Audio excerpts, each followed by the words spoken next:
Municipal ఎన్నికల రిజర్వేషన్లలో బీసీలకు అన్యాయం జరిగిందన్నారు బీసీ సంక్షేమ సంఘం జాతీయ అధ్యక్షుడు ఆర్ కృష్ణయ్య. మేయర్, చైర్మన్ పదవుల్లో బీసీలకు 50% కేటాయించాలని డిమాండ్ చేశారు. జనరల్ స్థానాల్లో బీసీలు నిలబడి చాలా చోట్ల గెలిచారని చెప్పారు. బీసీలకు 42% రిజర్వేషన్లు అనే అంశాన్ని ప్రభుత్వం గాలికొదిలేసిందని ఆరోపించారు are Krishnaiah.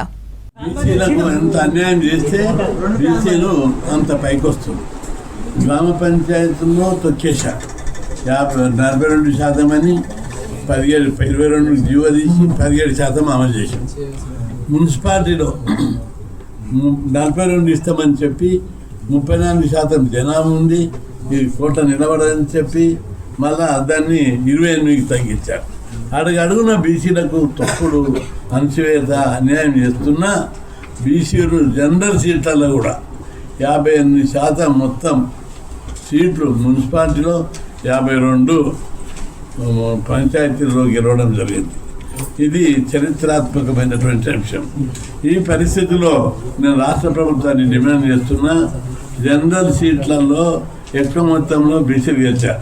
Municipal chairman party decide చేస్తుంది కాబట్టి 50% మున్సిపల్ చైర్మన్లు మేయర్ పోస్టులను బీసీలకే ఇవ్వాలని చెప్పి నేను డిమాండ్ చేస్తున్నా. అదేవిధంగా నిన్న ముఖ్యమంత్రి గారు ఓ మీటింగ్ పెట్టిండు, ఈవినింగ్ పెట్టి ఇప్పుడు మనం అంతా బాగా గెలుస్తున్నాము, 42% కోట్ల కేసు ఉంది, ఎన్నికలకు పర్మిషన్ తీసుకొని పోదాం, జెడ్పీటీసీ ఎంపీటీసీ ఎన్నికలకు పోదామని చెప్పి వాళ్ళు సన్నాహాలు చేస్తున్నట్టు తెలుస్తుంది. నేను ప్రభుత్వాన్ని హెచ్చరిస్తున్నాను, ఇప్పుడు బడ్జెట్ అవుతుందని పంచాయతీ ఎన్నికలు, జనాభా తక్కువ ఉందని మున్సిపల్ ఎన్నికలు తప్పించుకున్నాను, బీసీలకు 42 ఇవ్వకుండా. ఇప్పుడు కోట్ల కేసు ఉంది. ఇప్పుడు ఈ కేసును గెలిచినాకనే జెడ్పీటీసీ ఎంపీటీసీ ఎన్నికలకు వెళ్ళాలి. అంతవరకు ఎన్నికలు నిర్వహిస్తే రాష్ట్రంలో యుద్ధమే జరుగుతుంది, రాష్ట్రంలో అల్లకల్లోలమవుతుందని చెప్పి ప్రభుత్వాన్ని నేను హెచ్చరిస్తున్నాను.